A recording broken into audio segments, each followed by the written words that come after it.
In a series as well-crafted and action-packed as Avatar, it's safe to say that some of its most recognizable and memorable moments are also its most gruesome. From deaths, to brutal fights, to emotional devastation, there are a few scenes to choose from, but which ones rank supreme? Hey guys, I'm Brad with Wicked Binge, and this is Avatar Moments, Gruesome to Most Gruesome.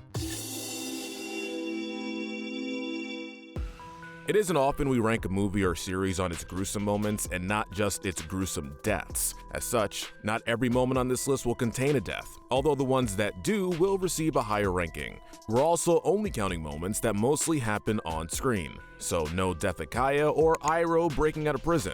We're only going to be ranking scenes from the original Avatar, but let us know if you'd like us to rank The Legend of Korra. And just so we're clear, we're going to be judging these moments based on the length of the scene, its content, how violent or brutal it is, and the effect that scene has on characters going forward. Alright, let's move on to our first moment. The least gruesome goes to the Moon Spirit's death and rebirth. As many of you know, the end of Book 1 brought the death of the Moon Spirit, Tui. With its form now being that of a helpless fish in the physical world, it was easy for the foolish General Zhao to capture it during an already tense situation. Despite warnings from Aang and Iroh, Zhao killed Tui with a harsh fire blast, burning it and killing it almost instantly, but still painfully. Afterwards, Princess Yue sacrifices herself and becomes the new Moon Spirit, dying in Sokka's arms. While Yue's death isn't as brutal as being burned alive, it's still emotionally devastating for the characters and the audience, as it was the show's first death. Because Yue's death is both heroic and peaceful, with it happening quickly and without much pain,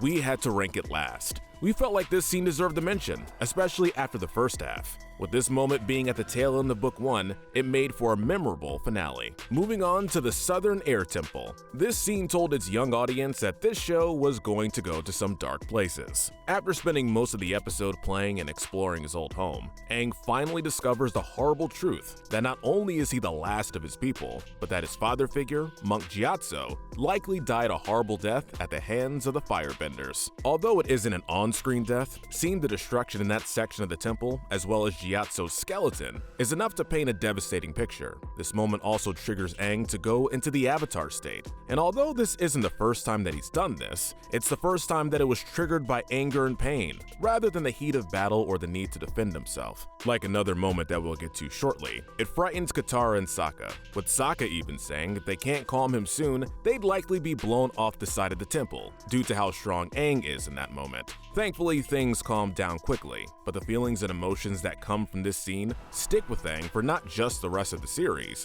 but the rest of his life. There was no sugarcoating Gyatso's death, and while there isn't a ton of action, the emotions and the gruesome implications are there. Next is Aang versus the Sandbenders. You can make an argument that the entire episode of the desert could count as a gruesome moment. All four of our heroes are trapped in a seemingly endless desert after losing Appa and have very little water to spare. The desert is a dangerous place, with fantastical creatures like Buzzard Wasp making it more deadly. There's a lot of tension and high emotions, mostly coming from Aang, in a way that the audience has never seen before. He starts out snapping at his friends, but by the time the gang meets the Sandbenders, Aang's patience is at its limit. You stole Appa!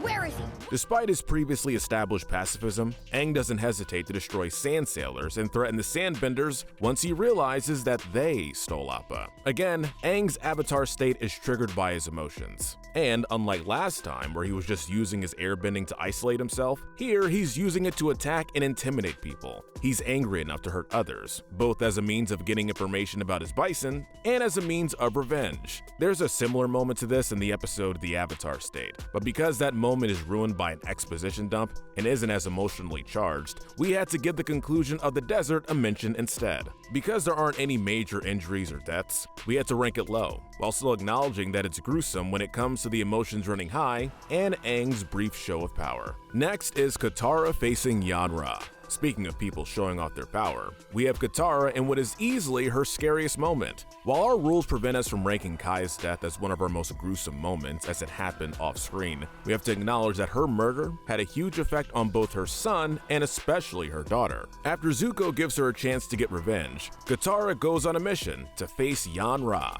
the man who killed her mother. When she finds him, it's a tense moment where we can both feel Katara's rage as well as sense the danger that Yanra is now in. Keep in mind, this is only one scene after Katara bloodbended a person, something that she swore she would never do again. So things aren't looking good for Yanra. After she explains who she is, telling him that he better remember her like his life depends on it, Katara demonstrates her mastery, stopping the rain before turning it into shards of ice. Though Katara never crosses that line and spares him, the implications are clear. The thought of a person being stabbed multiple times by ice shards makes this final confrontation gruesome, despite no blood being drawn. Moving on to I'll Never Firebend Again. Although Aang is wise for a 12-year-old, like many kids, he can be impatient. This was true when he thought he found a firebending teacher through a Fire Nation deserter named Zhang Zhang. Although he was eventually able to convince Zhang Zhang to teach him, his new teacher's methods were frustrating to Aang, leading him to disregard them and try to master firebending on his own. We all know the old saying, if you play with fire, you're gonna get burned. Unfortunately, in this instance, it was Katara getting burned. The moment is slowed down so that we can take in the fear Katara has before she gets hurt, as well as the shock and helplessness Aang feels when he's unable to stop the fire. The sounds and cries of pain Katara makes afterwards are devastating. Sokka is angry at Aang for this, even tackling him as he's yelling at him while Katara is still in tears as she runs off. It's after this moment that Aang vows he'll never firebend again, not caring whether or not learning how to do so is part of his avatar duties. I'm never gonna firebend again. Aang keeps his vow for majority of the series, and the moment still affects him in episodes like The Guru and the Firebending Masters. Since I hurt Katara, I've been too afraid and hesitant. It's these elements, plus that it's a serious injury, that earn it a decent spot. Although Katara being able to heal a few minutes later drops it a couple of points. We'll briefly mention the moment where Zuko accidentally burns Toph's feet. Although this is much shorter and not nearly as devastating for the characters, we still consider it fairly gruesome given how much a burn hurts in general, plus the fact that Toph literally needs her feet to see. Not quite gruesome enough for an individual ranking, but still worth a mention. The next moment goes to the Bloodbender battle. It's another episode that could easily qualify as a gruesome moment. If you can only pick one scene, we of course have to pick the battle between Katara and Hama. After revealing to her the origins of bloodbending, Hama demonstrates to Katara how powerful the technique can be by briefly taking over her body. The way she forces Katara to move like a puppet and contort her body in obviously painful ways can send shivers down anyone's spine. Thankfully, Katara proves that Hama's technique is useless against a master like her. We get a full-on waterbending battle, and although it's brief, it's just as impressive as the one earlier in the series between Katara and Pakku. While Katara is able to overpower her, the fight becomes a whole new game once Aang and Sokka arrive. Hama takes control of them and forces Katara to fight her best friend and brother before nearly making Sokka stab Aang with his sword. Of course, this action is stopped in the nick of time thanks to Katara's quick mastery of the bloodbending technique and how she's able to use it against Hama, although it's hardly a victory. Between the scene's emotional intensity, near-death stakes, and just the bloodbending, we had no doubt that it would make it pretty high on the list. Next is Azula burns Iroh. This comes at the end of the episode, The Chase. Taking a cue from Mexican standoffs, the conclusion of the episode features a three-way battle between Aang and the Fire siblings. But once Sokka, Katara, Toph, and Iroh show up, the core cast puts aside their differences and briefly work together to surround Azula. Well, look at this. Of course, the Fire Nation princess doesn't take this lightly, and when she sees an opportunity to strike, she attacks Iroh with a devastating fire blast. Iroh screams out in pain and falls unconscious, much to Zuko's horror. It's his nephew's reaction that adds to the gruesomeness, as well as how devastating Azula's blast is. It's more powerful and precise, leading to a worse burn than the one Katara received. For fans of Iroh,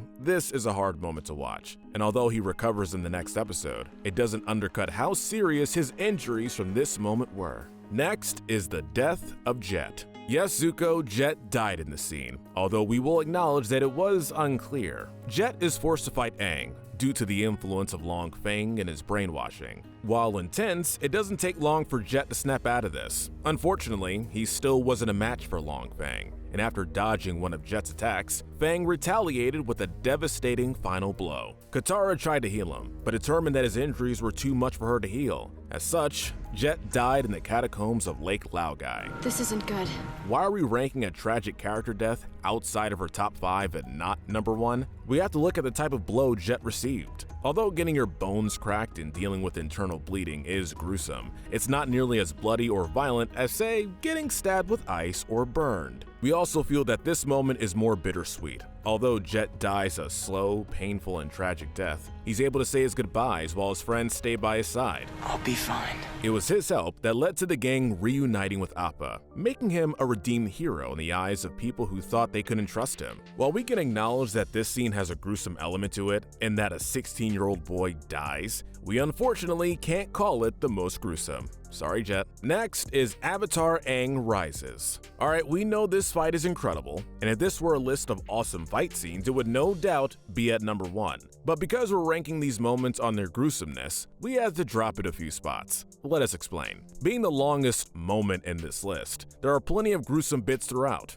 Aang desperately tries to dodge attack after attack, eventually being forced to hide in a shield made of earth as he tries to figure out his next move, which Ozai easily obliterates with a fire blast. While this leads to Aang unlocking his avatar state, you can't deny this was a painful way of doing it, and that he stabbed directly in the wound he received after being struck by lightning. Afterwards, the fight is a blowout, with Aang demonstrating his true power. He easily outmatches Ozai in every attempt at countering, ending with Aang nearly killing the Fire Lord with an all-4 element attack, something that would have been painful. However, Aang shows mercy and takes Ozai's bending away instead. This is what drops this moment a few notches. We aren't saying that a battle that's represented by bright orange and blue lights isn't cool. It definitely is, it's just not that gruesome. We know we said we weren't going to talk about Legend of Korra in this list, but we still have to say that compared to the scenes where Amon is taking away someone's bending, this moment of Aang doing it is more of a spectacle. Though Ozai is exhausted afterwards, he's not emotionally devastated by the loss of his bending or that he lost the fight. For those reasons, we had to bump this moment down. But hey, it's still a pretty amazing fight. I am the Phoenix King.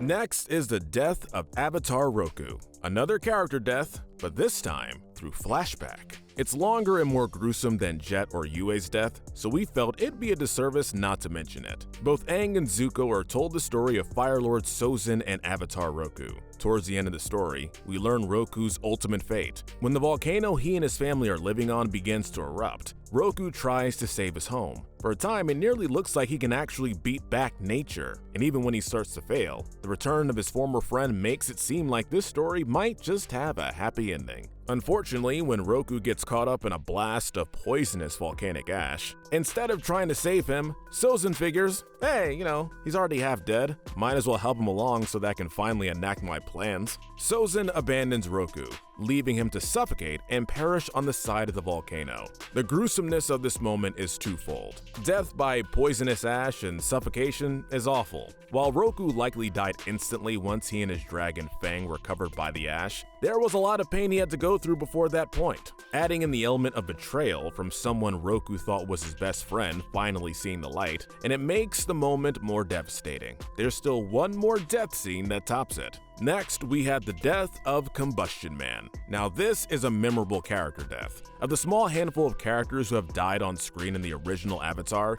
this one is the most graphic. Combustion Man tracks down Team Avatar and nearly blasts them and the Western Air Temple off the cliffside with his insanely powerful attacks. It's a tense moment as the gang tries to figure out how to counter their would-be assassin without getting blown up, while Zuko desperately tries to get Combustion Man to stop, nearly getting hurt in the process. In the end, all it takes is a direct hit by Sokka's boomerang to block his chi, leaving him briefly disoriented and unable to use his attack. When Combustion Man tries again, his blocked chi instead causes the air around him to explode, and just like that, it's bye-bye Sparky Sparky Boom Man. What makes this scene gruesome is how Combustion Man was blown to bits, with the only part left of him being his metal arm.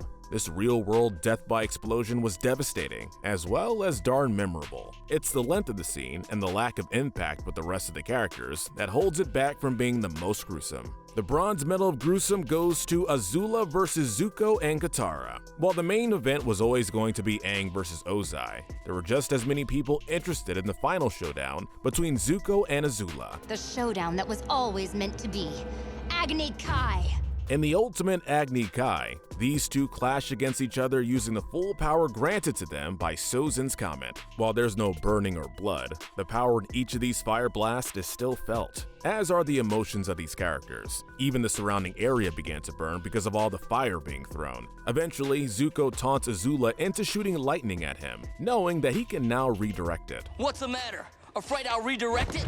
But Azula never plays fair, and by forcing Zuko to choose between letting Katara be hit or taking the blow himself, the Fire Prince is left seriously injured by this attack. Though this isn't the only moment on this list focusing on lightning, it's still just as gruesome the second time around. Even if Zuko isn't knocked unconscious by the attack, he's in pain for several minutes as Katara tries to defeat Azula. Through cunning strategy and a technique that only a waterbending master can pull off, Katara restrains Azula and heals Zuko. This leads to the second highlight of the fight, and what we argue could be even more gruesome than the actual fight. Defeated and chained, Azula begins to scream and sob, knowing that she's lost, unable to accept her failure, adding to her fall into insanity. As painful as it was seeing Zuko be shot by lightning, it's just as painful, as well as heartbreaking, seeing Azula fall to such a tragic fate. Being gruesome both physically and emotionally, it more than earns a spot in the top 3. The silver medal goes to the scarring of Prince Zuko. We couldn't forget this moment,